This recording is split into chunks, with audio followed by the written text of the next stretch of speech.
Welcome back to LPBW Update, your number one source for the exclusive theories and insider reports that the mainstream channels are too afraid to touch.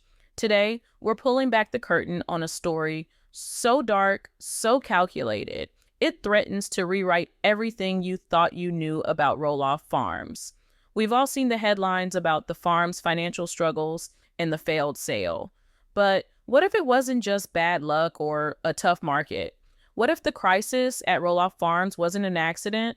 What if it was a meticulously planned act of corporate sabotage, orchestrated by the one person Matt Roloff thought he could trust the most? We have reason to believe that a secret, backdoor deal was struck to intentionally bankrupt the farm, forcing a sale for pennies on the dollar. And at the center of it all is a shocking conspiracy allegedly involving Caryn Chandler. Before we dive into the mountain of evidence and connect the dots on this explosive theory, do us a huge favor. If you believe there's more to the story than what we're being told, hit that like button right now. Make sure you're subscribed to LPBW Update and ring that notification bell because you are not going to want to miss a single second of this investigation. The story we're about to tell is one of greed, betrayal, and a plot to destroy a family legacy for a secret seven-figure payout. Let's begin by setting the stage. For decades, Roloff Farms has been more than just a piece of land. It's been a character in the story of the Roloff family, a testament to Matt Roloff's vision and relentless hard work. It is the culmination of his life's ambition, a sprawling empire built from dirt, dreams, and a healthy dose of television fame. But as the seasons changed, so did the family dynamics. The children grew up, moved on, and the dream of a multi-generational Roloff dynasty running the farm began to fade.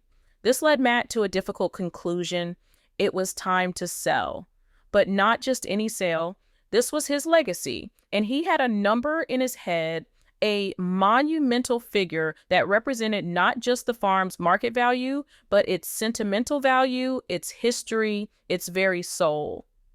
This is where our story truly begins, with the arrival of a major real estate developer.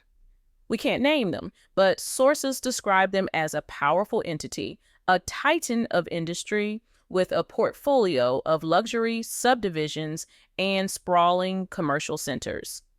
They saw Roloff Farms not as a family legacy, but as a prime piece of undeveloped land in a rapidly growing area of Oregon. It was a golden goose, and they wanted it. They made an initial offer, a generous one by any standard market analysis. It was a multi-million-dollar figure that would have set most people up for life, no questions asked. But this is Matt Roloff we're talking about. Proud, stubborn, and deeply attached to his creation. He looked at their generous offer and saw it as an insult. It didn't come close to his dream number. Negotiations began, but they were tense from the start. The developers saw a business transaction. Matt saw the bartering of his life's work. The talk stalled. The developers' agents, used to getting their way, grew increasingly frustrated. They hit a wall, and that wall was Matt Roloff's pride. It's in this stalemate that the seeds of our theory are planted. When a powerful corporation can't get what it wants through conventional means, it often looks for another way in. They couldn't break Matt, so they allegedly began looking for a weak link, an inside track. They needed someone who had Matt's complete trust, who understood the farm's inner workings, its finances, its vulnerabilities. And who fits that description better than Caryn Chandler? Here was a woman who had transitioned from a longtime farm manager to Matt's partner. She was privy to every business decision, every financial statement, every one of Matt's hopes and fears for the farm's future. Our exclusive theory posits that the developer's agent, a shrewd and perceptive negotiator, saw an opportunity. They sensed that while Matt was driven by legacy, Caryn was perhaps motivated by something more tangible: financial security and independence. According to insider reports, a secret meeting was arranged far from the prying eyes of the farm or the television cameras. It wasn't in a corporate boardroom, but somewhere discreet, a quiet restaurant, a private lounge. In this alleged meeting, the developer's agent laid out a proposal that was as simple as it was diabolical. They told Caryn they would wait. They would let the farm sit on the market. But they needed an inside catalyst. They needed her to create a crisis. The deal, as it's been described to us, was this. Caryn would use her influence over Matt and her knowledge of the farm's operations to systematically degrade its value. She would drive it into a state of financial distress so severe that Matt would have no choice but to sell. He would become desperate. And when that desperation reached its peak, the developer would swoop back in, not with their original generous offer, but with a lowball figure, a fraction of the initial price, presented as a mercy killing for a failing business. Matt, believing his dream was crumbling around him, would be forced to accept. And for her part in this elaborate scheme, Caryn would receive a massive kickback. We're not talking about a small finder's fee. We're talking about a seven-figure consulting fee paid out after the sale closed, funneled discreetly through a shell LLC set up in a state with lax business disclosure laws. It was the perfect crime, a betrayal hidden in plain sight, disguised as a series of unfortunate business decisions. With the secret deal allegedly in place, Caryn began her campaign of sabotage. It was a masterful, insidious plan, executed not with a single dramatic blow, but with a series of 1,000 subtle cuts, each one draining the farm's lifeblood while appearing as a plausible mistake or a stroke of bad luck. The first target was the farm's revenue stream. For years, Roloff Farms had relied on lucrative corporate event contracts to supplement the income from pumpkin season. These were big-ticket events, company picnics for tech giants, team-building retreats, even rustic chic weddings. They were a steady, reliable source of income that kept the farm profitable during the off-season. According to our sources, one by one, Caryn began to dismantle this financial bedrock. She allegedly started raising concerns with Matt about logistical issues and soaring insurance liabilities. She would claim that a new county ordinance made one event impossible, or that their staffing couldn't handle the demands of another. To the corporate clients, polite and professional emails were sent out citing unforeseen scheduling conflicts or a strategic shift in the farm's event focus. The most profitable contracts were canceled. When Matt questioned the loss of income, Caryn allegedly reassured him, telling him they were streamlining and focusing on their core brand, which was pumpkin season. She convinced him it was a short-term loss for a long-term gain, a strategic pivot that would pay dividends down the road. In reality, it was the first major artery she severed. Next on the agenda was the heart of the farm itself, the pumpkin patch.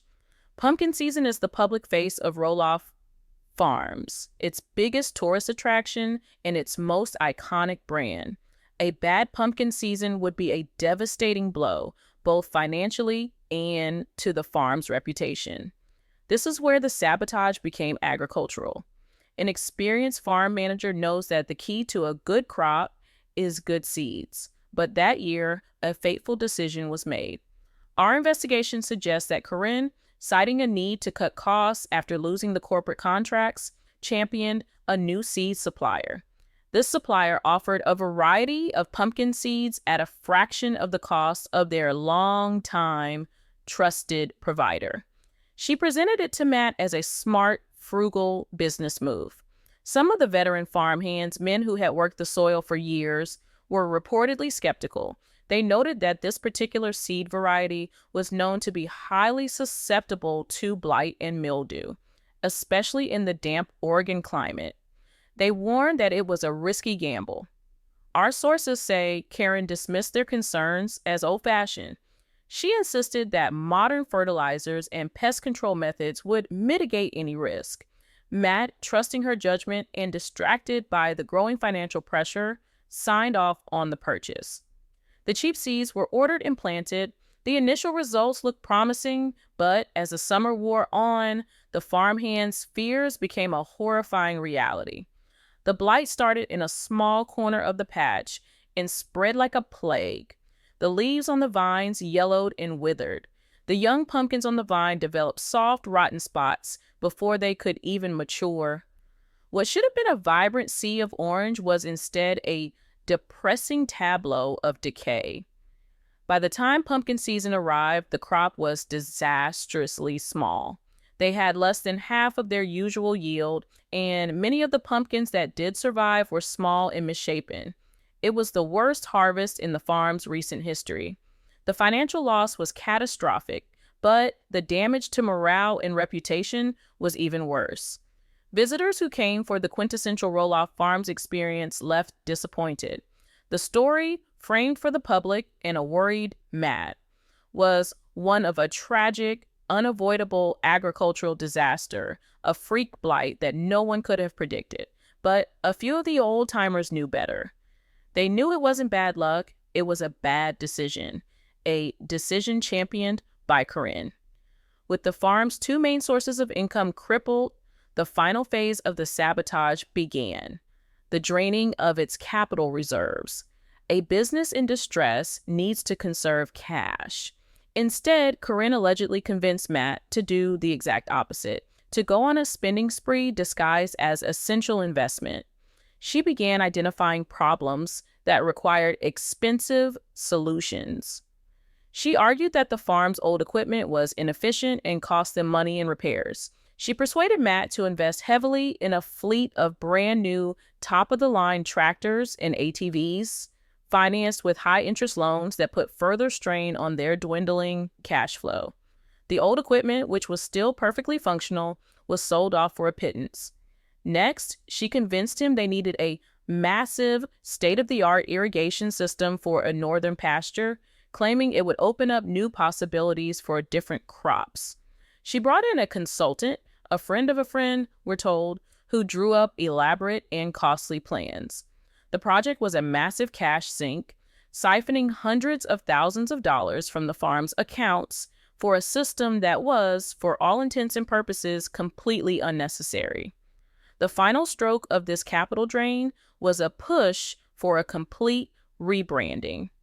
Caryn argued that the farm's image was stale and that to attract a buyer, they needed a modern, sophisticated marketing overhaul. She hired a high-priced marketing firm from Portland, which charged exorbitant fees for focus groups, new logo designs, and a social media campaign that produced a lot of buzzwords but no tangible results. Every one of these decisions, when viewed in isolation, could be explained away as an ambitious, if perhaps misguided, attempt to improve the farm. But when taken together, a disturbing pattern emerges.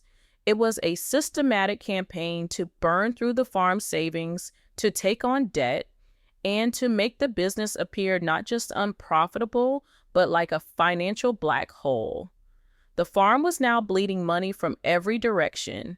The income was gone, the crop had failed, and the savings were being spent on unnecessary extravagances. The farm had its worst financial year in its entire history. Matt Roloff, once the proud king of his own kingdom, was now watching it crumble around him, drowning in a sea of red ink, completely unaware that the architect of his demise was sleeping in the room next door. The atmosphere on the farm grew tense. The usual cheerful bustle was replaced by a quiet anxiety. Staff hours were cut, paychecks were delayed. The sense of panic was palpable. Matt became increasingly stressed and withdrawn, poring over financial statements that made no sense. How could everything go so wrong so fast? He trusted Caryn's explanations. It was a perfect storm of a bad market, bad weather, and bad luck. He never suspected a deliberate hand guiding the farm towards ruin. But not everyone was so convinced. Among the longtime employees, there was a quiet, loyal farmhand. Let's call him John. John had worked at Roloff Farms for over a decade. He wasn't just an employee, the farm was his life. He respected Matt deeply and had watched the Roloff kids grow up. He saw the pain and confusion in Matt's eyes, and he felt that same sense of unease. He had seen the questionable decisions being made, from the seed purchase to the new equipment, and while he didn't have any proof, a knot of suspicion was tightening in his gut. This brings us to the moment everything changed. The smoking gun. It was a late Tuesday night, cold and rainy. John was in the main barn, working late to fix a hydraulic line on one of the new, unnecessarily complicated tractors that had broken down yet again. The rest of the farm was dark and quiet. He was about to call it a night when he heard the sound of a car pulling up to the barn. It was Caryn's SUV. He figured she had left something behind. He kept quiet, not wanting to disturb her. She came into the barn, clearly not seeing him in the shadows behind the large tractor. She was on her phone, and her voice was sharp, anxious, and completely different from the calm, reassuring tone she used with Matt. John froze. He knew he shouldn't be eavesdropping, but something in her voice made him stay put. What he overheard would chill him to the bone. Her side of the conversation was fragmented but damning. He heard phrases like, "No, the final numbers are even worse than we projected." A pause. "Of course he's panicking. That was the whole point." Another pause, her voice getting more insistent. "Look, the losses are even bigger than we planned, which means the sale price is going to be in the gutter. I've held up my end of the bargain. You have to guarantee my payout is secure. I don't care about the optics. I care about the wire transfer."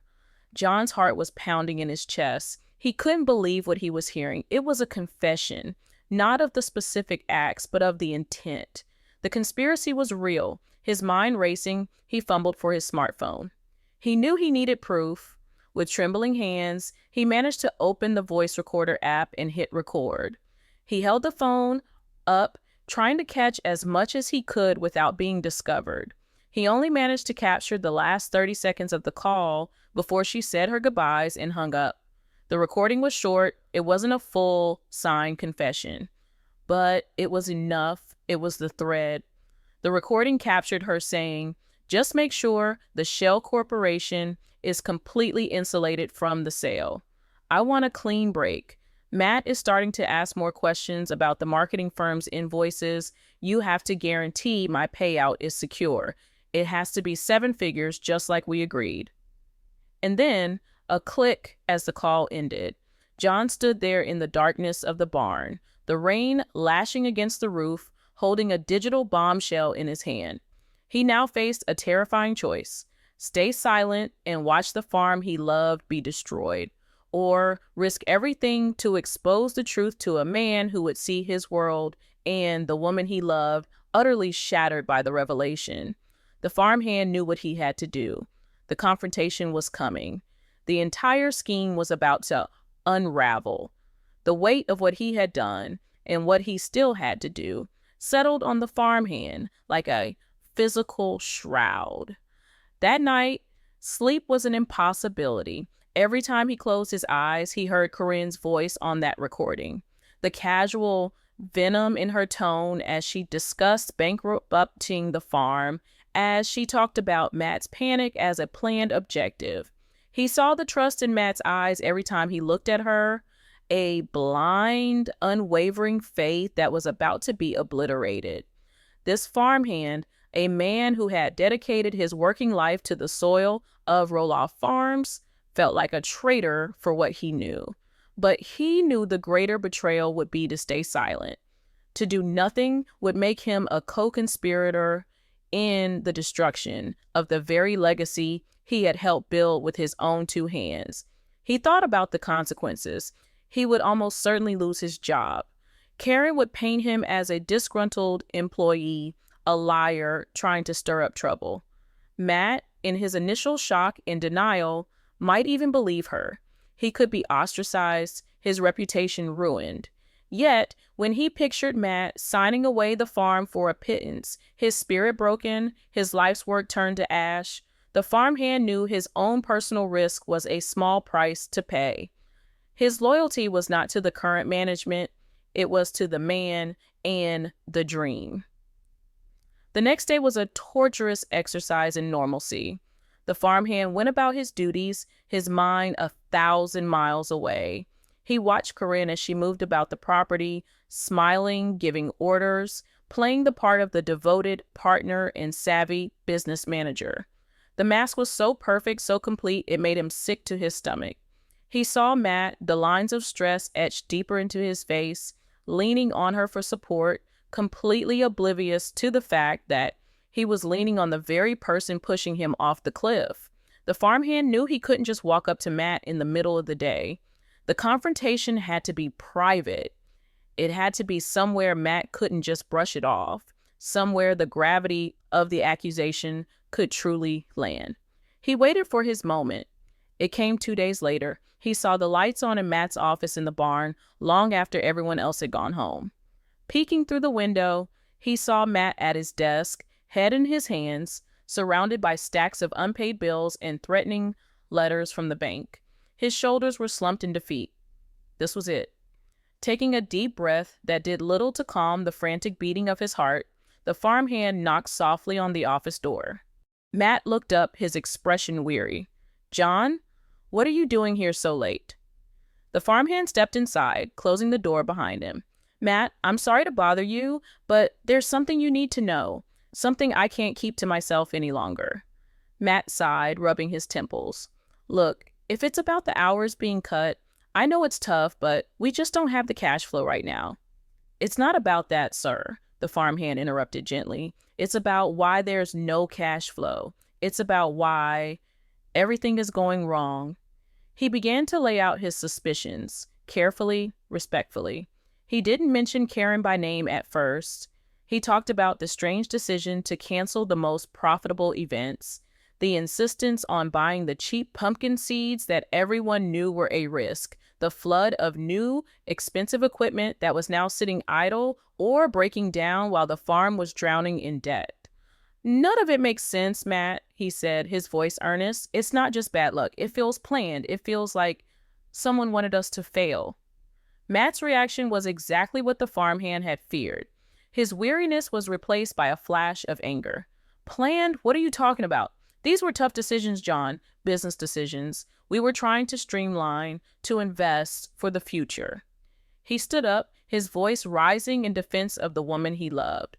"Caryn has been working tirelessly to try and save this place. She's the one dealing with the banks. She's the one who's had to make these impossible choices. For you to come in here and suggest this is some kind of conspiracy, it's insulting."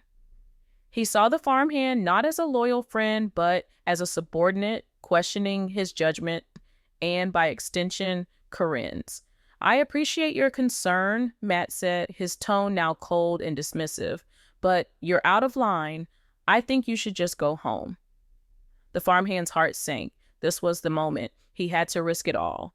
"Matt, please," he said, his voice trembling slightly. "I know how it sounds. I wouldn't be here. I wouldn't risk my job and your trust if I wasn't absolutely sure. I have proof." Matt scoffed. "Proof? Proof of what? A theory?" With a heavy heart, the farmhand pulled out his phone. "I overheard a phone call the other night, in the barn. I recorded the end of it." He held out the phone. Matt stared at it, a flicker of confusion and annoyance in his eyes. He clearly believed this was some desperate, dramatic stunt. Reluctantly, he took the phone and pressed play. The tinny sound of Caryn's voice filled the small office. "Just make sure the Shell Corporation is completely insulated from the sale. I want a clean break. Matt is starting to ask more questions about the marketing firm's invoices. You have to guarantee my payout is secure. It has to be 7 figures, just like we agreed." The recording ended. For a long moment, the only sound in the room was the hum of the old refrigerator in the corner. Matt stood frozen, the phone still in his hand. The color drained from his face, replaced by a ghastly, ashen pallor. He played it again. and a third time. The words hung in the air, each one a hammer blow against the foundation of his reality. The mention of a shell corporation, the payout, the chilling confirmation of a seven-figure agreement. It was undeniable. It was her voice. And the context woven into the fabric of the farm's disastrous year was inescapable. He looked up at the farmhand, his eyes wide with a dawning, sickening horror. The anger was gone, replaced by a profound and shattering bewilderment. He sank back into his chair, the phone clattering from his numb fingers onto the desk. The disastrous business decisions of the past year suddenly began to cascade through his mind, realigning themselves not as mistakes, but as deliberate, calculated acts of war. The rest of that night passed in a blur for Matt. After muttering a thank you to the farmhand who quietly let himself out, Matt locked himself in his office. He was no longer just a victim, he was an investigator. Fueled by a cold, rising fury, he turned to his computer. The betrayal was so immense, so total, that he needed to see the architecture of it for himself. He needed to touch every piece of the weapon that had been used against him. First, he pulled up the email chains regarding the canceled corporate events. He read through Caryn's explanations to him, her carefully worded arguments about logistical nightmares and brand dilution. They had seemed so plausible at the time. Now they read like a script. He then opened the sent items folder of the main farm email account. He found the polite professional cancellation notices sent to the clients. And then he found something else. He started cross-referencing dates. He realized that the cancellations were sent out just days after the developer had officially paused their negotiations.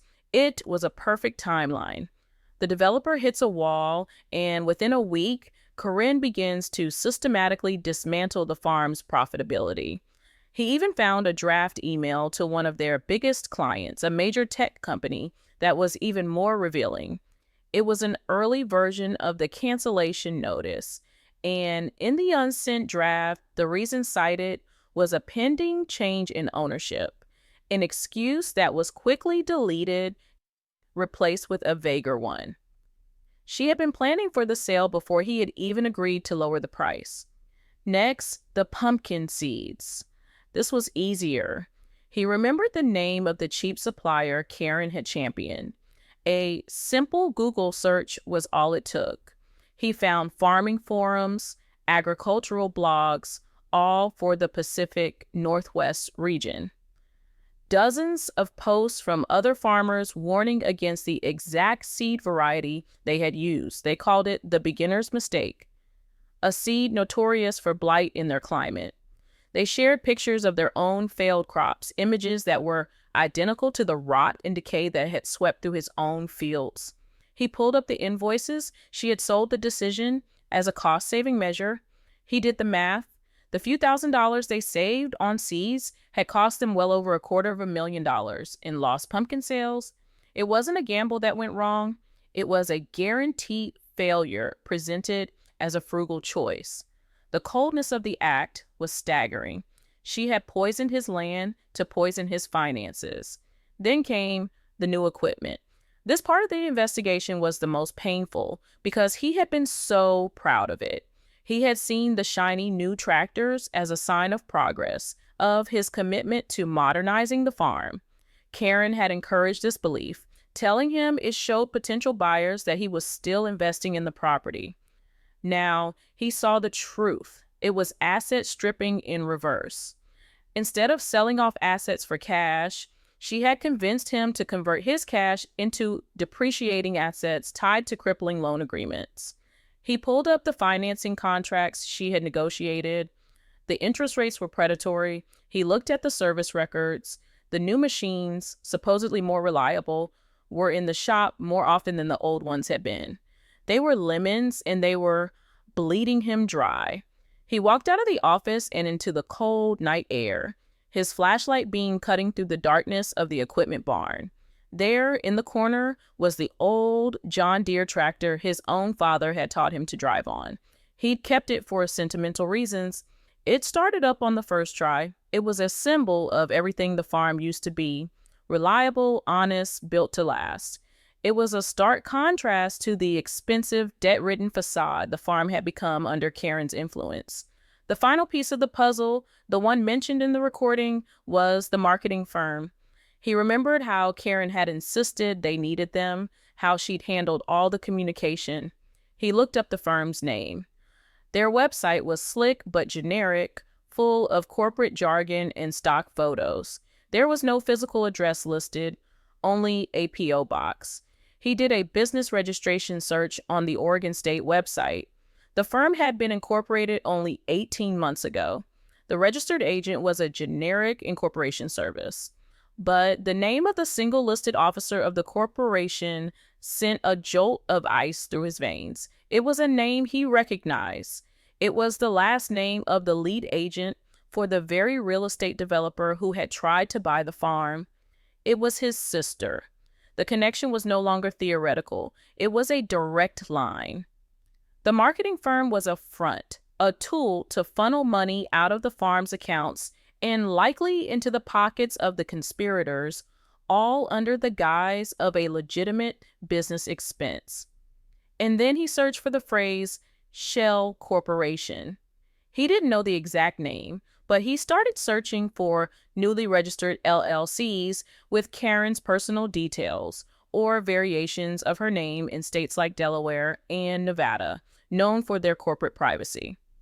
While he didn't find the smoking gun immediately, the search itself solidified the reality of the scheme in his mind. The recording wasn't an anomaly, it was a mission statement. Matt Roloff sat in the dark of his office until the sun began to rise, the pieces of the betrayal laid out before him like a coroner's report. The grief was immense, a physical ache in his chest. But beneath the grief, a hard, cold resolve was forming. He was not going to let them win. He was not going to be the broken man they had planned on.